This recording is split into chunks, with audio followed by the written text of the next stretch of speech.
காஞ்சிபுரம் மாவட்டத்தில் செயல்பட்டு வரும் சாம்சங் நிறுவனம் பல்வேறு கோரிக்கைகளை நிறைவேற்றக் கோரி தொழிலாளர் சங்கம் சார்பில் வேலைநிறுத்த நோட்டீஸ் வழங்கப்பட்டுள்ளது. தொழிற்சங்க அங்கீகாரம், சங்க நிர்வாகிகளுக்கு எதிரான பழிவாங்கலை கைவிடக் கோருவது, ஊதிய உயர்வு உள்ளிட்ட 13 அம்ச கோரிக்கையை நிறைவேற்றக் கோரி இந்த நோட்டீஸ் வழங்கப்பட்டுள்ளது. கோரிக்கைகளை நிறைவேற்றாத பட்சத்தில் நோட்டீஸ் வழங்கப்பட்ட 14 நாட்களுக்கு பிறகு வேலைநிறுத்த போராட்டத்தில் ஈடுபட உள்ளதாக தொழிலாளர் சங்கத்தினர் தெரிவித்துள்ளனர். ராமேஸ்வரம் அருகே பட்டியில் அடைக்கப்பட்டிருந்த ஆடுகளை வெறிநாய்கள் கடித்ததில் 18 ஆடுகள் உயிரிழந்தன. கெந்தமாதன பருவதத்தைச் சேர்ந்த பாலமுருகன் என்பவருக்கு சொந்தமான பட்டியில் அதிகாலையில் புகுந்த வெறிநாய்கள் ஆடுகளை கடித்து குதறியதில் 18 ஆடுகள் உயிரிழந்துள்ள நிலையில் அதன் மதிப்பு 1.5 லட்சம் ரூபாய் என கூறப்படுகிறது. ராமேஸ்வரத்தில் தெருநாய்களின் தொல்லை நாளுக்கு நாள் அதிகரித்து வரும் நிலையில் நிர்வாக திறனற்ற விடியா அரசின் மாவட்ட நிர்வாகம் கும்பகர்ண தூக்கத்தில் உள்ளதாக மக்கள் குற்றம் சாட்டினர்.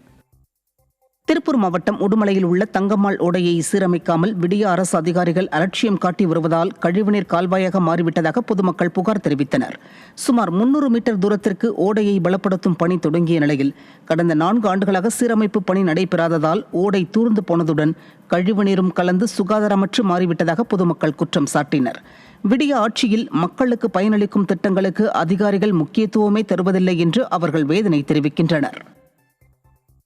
கோவை சிங்காநல்லூர் இஎஸ்ஐ மருத்துவமனையில் உரிய மருத்துவ வசதிகள் இல்லாத காரணத்தால் நோயாளிகள் அங்கிருந்து தனியார் மருத்துவமனைக்கு செல்லும் அவல நிலை ஏற்பட்டுள்ளது. நோயாளிகளுக்கு தேவையான ஆஞ்சியோ, எம்ஆர்ஐ போன்ற முக்கிய சிகிச்சை வசதிகள் இந்த மருத்துவமனையில் இல்லை என்ற குற்றச்சாட்டு எழுந்துள்ளது. மேலும் ஒரே ஆம்புலன்ஸில் அதிக அளவிலான நோயாளிகளை அழைத்துச் செல்லப்படுவதாக சொல்லப்படுகிறது. எனவே இஎஸ்ஐ மருத்துவமனையில் அனைத்து சிகிச்சை வசதிகளும் ஏற்படுத்த வேண்டும் என்பது அப்பகுதி மக்களின் கோரிக்கையாக உள்ளது.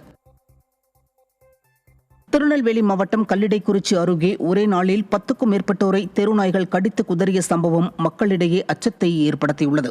புதுத்தெரு பகுதியில் விளையாடிக் கொண்டிருந்த மனோஜ் என்ற 3 வயது சிறுவனை தெருநாய் ஒன்று சரமாரியாக கடித்துள்ளது. இதேபோன்று 10க்கும் மேற்பட்டோரை அப்பகுதியில் சுற்றித் திரியும் தெருநாய்கள் கடித்துள்ளதாக கூறப்படுகிறது. திறனற்ற திமுக அரசின் கீழ் செயல்படும் பேரூராட்சி நிர்வாகம் தெருநாய்களை கட்டுப்படுத்த நடவடிக்கை எடுக்கவில்லை என மக்கள் குற்றம் சாட்டுகின்றனர். சென்னை பூந்தமல்லி அருகே பழைய பவர் பிளாக் கற்களை வைத்து சாலை அமைப்பதற்கு அப்பகுதி மக்கள் எதிர்ப்பு தெரிவித்திருக்கின்றனர். பஜனைக்கோவில் தெருவில் மழைநீர் கால்வாய் அமைக்கும் பணிகளின் போது அங்கிருந்த சிமெண்ட் சாலை அகற்றப்பட்டது. இந்த நிலையில் கால்வாய் அமைக்கும் பணிகள் நிறைவடைந்ததை அடுத்து பழைய பவர் பிளாக் கற்களை கொண்டு சாலை அமைக்க நகராட்சி நிர்வாகம் முற்பட்டுள்ளது. இதற்கு கடும் எதிர்ப்பு தெரிவித்துள்ள மக்கள் புதிய பவர் பிளாக் கற்களை கொண்டு சாலை அமைக்க வேண்டும் என கோரிக்கை விடுத்துள்ளனர். மேலும் சாலையை கூட தரமான முறையில் அமைக்க இயலாத நிலையில் திமுக ஆட்சி இருப்பதாக அப்பகுதியினர் அதிருப்தி தெரிவித்திருக்கின்றனர். செங்கல்பட்டு மாவட்டம் சிங்கப்பெருமாள் கோவிலில் பாழடைந்துள்ள பழைய ஊராட்சி மன்ற அலுவலகத்தில் சிலர் ஆபத்தை உணராமல் குடியிருந்து வருவது அதிர்ச்சியை ஏற்படுத்தியுள்ளது.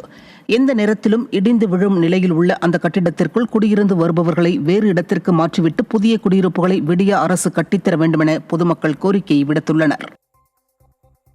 ராணிப்பேட்டை மாவட்டம் அரக்குணம் அருகே அருந்து கிடந்த மின் கம்பிகளிலிருந்து மின்சாரம் தாக்கியதில் 2 பசுமாடுகள் சம்பவ இடத்திலேயே உயிரிழந்தன. வடமாம்பக்கத்தை சேர்ந்த மாணிக்கம் என்பவர் தனது பசுமாடுகளை அப்பகுதியில் மேய்ச்சலுக்காக விட்டிருந்த போது மின்சாரம் தாக்கி உயிரிழந்துள்ளன. விடியா ஸ்டாலின் ஆட்சியின் மின்வாரியத்துறை அதிகாரிகளின் அலட்சியமே பசுமாடுகள் உயிரிழப்புக்கு காரணம் என குற்றம் சாட்டப்படுகிறது. திருவண்ணாமலை மாவட்டம் வந்தவாசியில் மின்கம்பம் பெயர்ந்து ஆபத்தான நிலையில் உள்ளதால் அதை விரைந்து மாற்ற வேண்டும் என பொதுமக்கள் கோரிக்கை விடுத்தனர். புதுத்தெரு விரிவுலட்சுமி அம்மாள் தெருவில் உள்ள மின்கம்பம் பெயர்ந்து இரும்பு கம்பிகள் வெளியே நீட்டிக் கொண்டிருப்பதால் எப்போது வேண்டுமானாலும் முறிந்து விழும் அபாயம் ஏற்பட்டுள்ளது. இதை அகற்றிவிட்டு புதிய மின்கம்பம் அமைக்க கோரி பலமுறை புகார் கொடுத்தும் நடவடிக்கை எடுக்காமல் நிர்வாக திறனற்ற விடிய ஆட்சியில் மின்வாரியம் கும்பகர்ண தூக்கத்தில் உள்ளதாக மக்கள் குற்றம் சாட்டினர். திருப்பூர் மாவட்டம் தென்னம்பாளையம் அருகே நொய்யல் சாய கழிவு கலப்பால் நொய்யல் ஆற்று நீர் இளஞ்சிவப்பு நிறத்தில் வெளியேறியது அப்பகுதி மக்களை அதிர்ச்சியடைய செய்துள்ளது. திருப்பூரில் செயல்பட்டு வரும் ஒரு சில ஆடை தயாரிப்பு நிறுவனங்கள் இரவு நேரங்களில் சாய கழிவுகளை நொய்யல் ஆற்றில் கலந்து வருவதாக கூறப்படுகிறது. இந்த நிலையில் பட்டப்பகலிலேயே சாய கழிவு கலப்பின் காரணமாக நொய்யல் ஆற்று நீர் இளஞ்சிவப்பு நிறத்தில் வெளியேறியது காண்போரை அதிர்ச்சிக்குள்ளாக்கியது. இதுகுறித்து நடவடிக்கை எடுக்காத விடிய அரசுக்கு அப்பகுதி மக்கள் கண்டனம் தெரிவித்திருக்கின்றனர். திருவாரூர் மாவட்டம் திருக்கொள்ளிக்காடு பொங்கு சனீஸ்வரர் கோவில் செயல் அலுவலர் 1 லட்சம் ரூபாய் லஞ்சம் வாங்கிய போது பிடிபட்டார். கோவிலில் பணியாற்றி ஓய்வு பெற்ற எழுத்தர் சசிகுமாரின் ஒட்டுமொத்த சம்பள பாக்கியை கொடுத்து முடிப்பதற்கு செயல் அலுவலர் ஜோதி 1 லட்சம் ரூபாய் லஞ்சம் கேட்டுள்ளார். இதன்படி ஜோதியிடம் மன்னார்குடி ஆனந்த விநாயகர் கோவிலில் வைத்து சசிகுமார் 1 லட்சம் ரூபாய் லஞ்ச பணம் கொடுக்கும்போது பிடிபட்டார். திராவிட மாடல் ஆட்சியில் லஞ்ச லாவண்யங்கள் சர்வசாதாரணமாகி போனதற்கு இந்த சம்பவம் எடுத்துக்காட்டாக மாறியுள்ளது. திருப்பூர் மாவட்டம் காங்கேயத்தில் புதிய சார்பதிவாளர் அலுவலக கட்டடப் பணி 1 வருடத்திற்கு மேலாக கிடப்பில் போடப்பட்டுள்ளதாக குற்றச்சாட்டு எழுந்துள்ளது.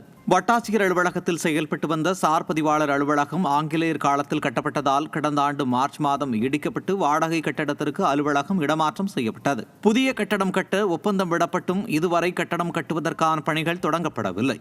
இதற்கு விடிய அரசின் அதிகாரிகளின் மெத்தன போக்கே காரணமென பொதுமக்கள் குற்றம் சாட்டியுள்ளனர்.